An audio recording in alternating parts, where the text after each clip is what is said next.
We've got a special treat tonight because joining him up here is the coach of the Super Bowl champion, Dick Vermeil.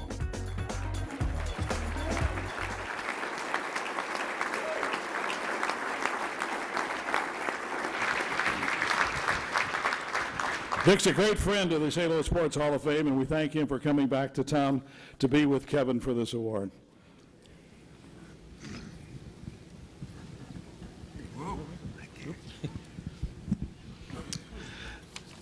Well, this is a lot of fun. I remember the Sunday night at Maryville in 1995 when I was at the press conference and Kevin Carter signed his initial NFL contract. And now here I am as he goes into the St. Louis Sports Hall of Fame. It's amazing how time flies. 95. Wow. Yeah. It sounds so long ago. It's like the 90s. It's crazy. Kevin, if you aren't aware of it, and I think most of you are, was the original St. Louis Ram. He was the first player ever drafted by the Rams, number 6 overall in 1995. And we talked on the air the other day. Yep. That's something that means a lot to you, isn't it? It is. It's a really special memory. I mean, obviously, you know, you look back on your life, and people say that when you have monumental achievements in your life, that they mean more the further you get away from them. And I was talking to my wife today, and you know, we were reminiscing on the phone. She's in grad school right now, and she couldn't make it. But we talked about St. Louis being the place where we had so many of our first experiences.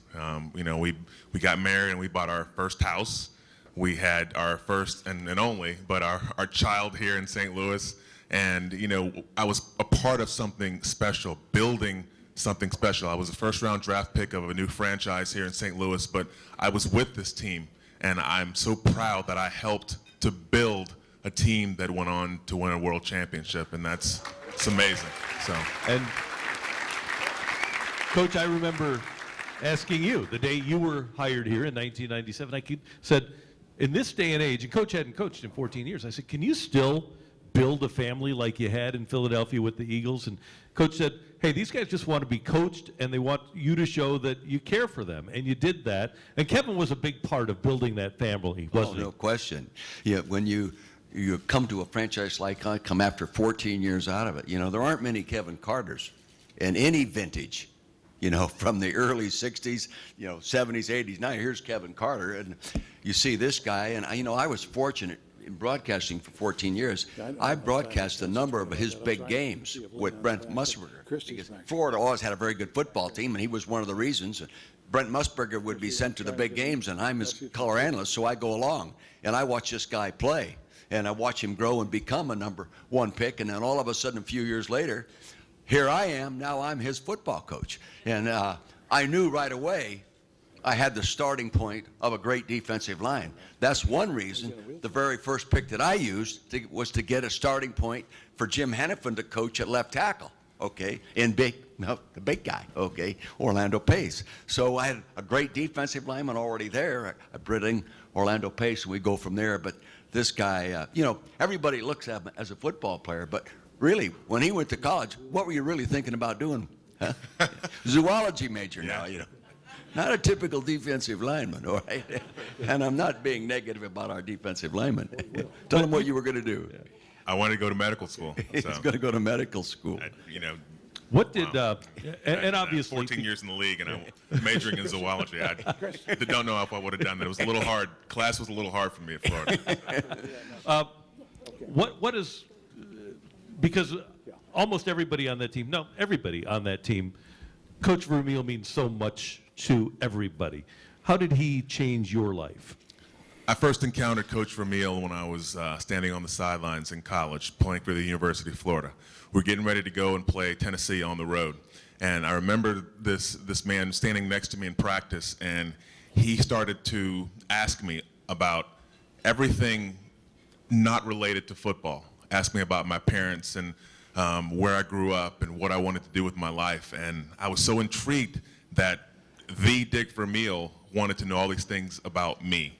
And I remember standing on the sideline that day, and I told my mom, I said, Mom, you know, this guy Dick Vermeil, and I was a huge Cowboy fan. So naturally, I didn't really like Dick Vermeil, but having having met him that day, standing on the sideline of practice, I said I was really just enamored and impressed with this coach. And I remember after the game, my mom and dad talking to me and telling me, that he said such wonderful things about me, during the broadcast. And I said, man, what a wonderful man. And then I remember the day that he got here and in St. Louis and how excited I was. I'm like, now we have a coach. Now we're going to do it. And the first day he came in, he said, in 3 years, we'll be world champs.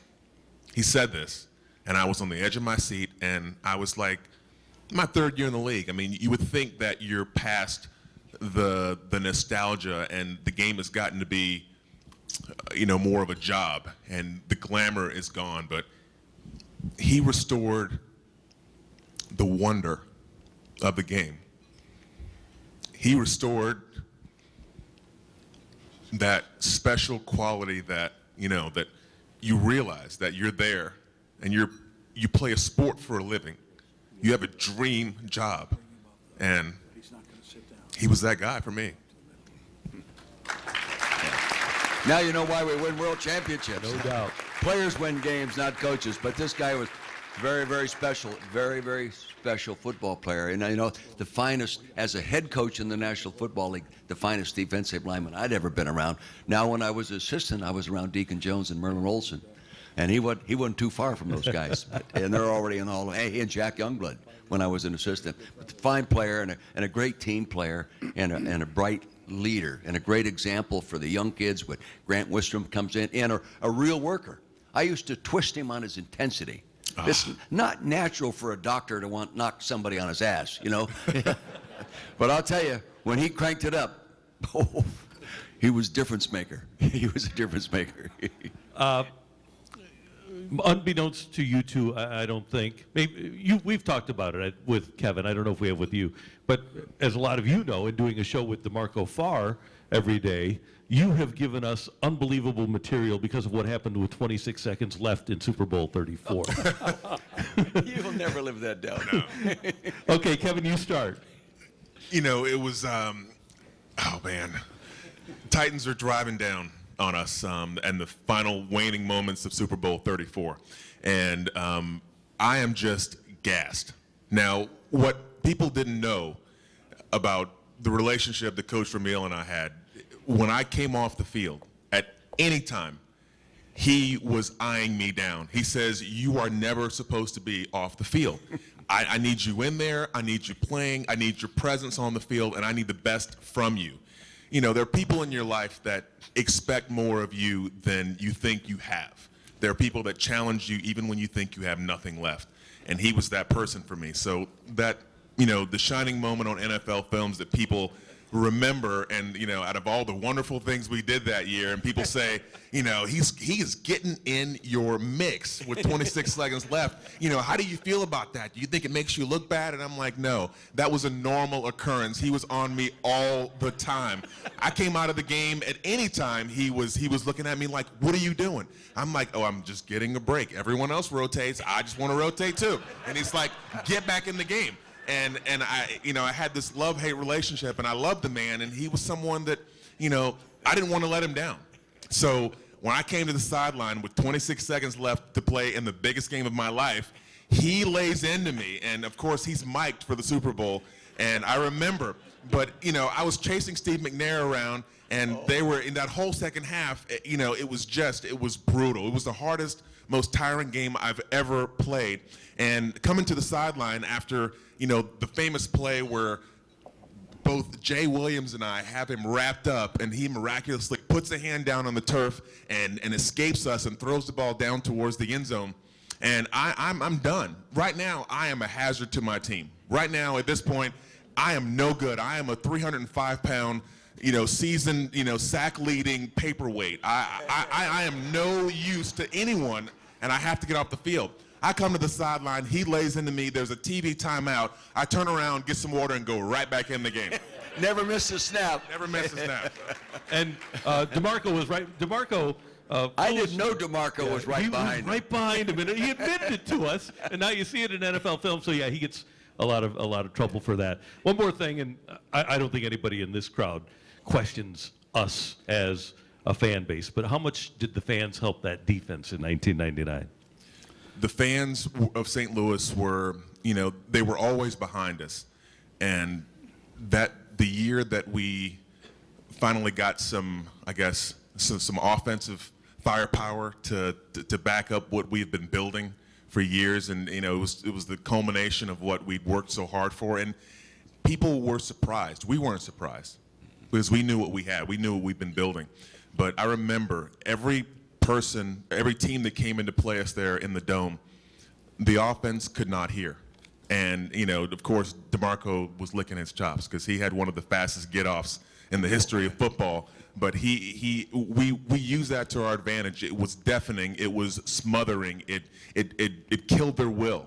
And, I remember the first playoff game here in the Dome against Minnesota. We had the first-round bye. And they came in, and they had one of the biggest offensive lines in football. And Jeff George was their quarterback, and they dwarfed us as a defensive line. And they had Robert Smith in the backfield, and Chris Carter, and Randy Moss, and Jake Reed, and the stars go on and on. But they could not hear a single thing. And I remember about the third or fourth, but maybe the second series in the game, Billy Jenkins runs through and just knocks the crap out of Jeff George. And from that moment on, our crowd was so loud on third downs. I mean, they helped us win so many games, and I just want to thank people of St. Louis for that. It was wonderful. Wonderful. Yeah.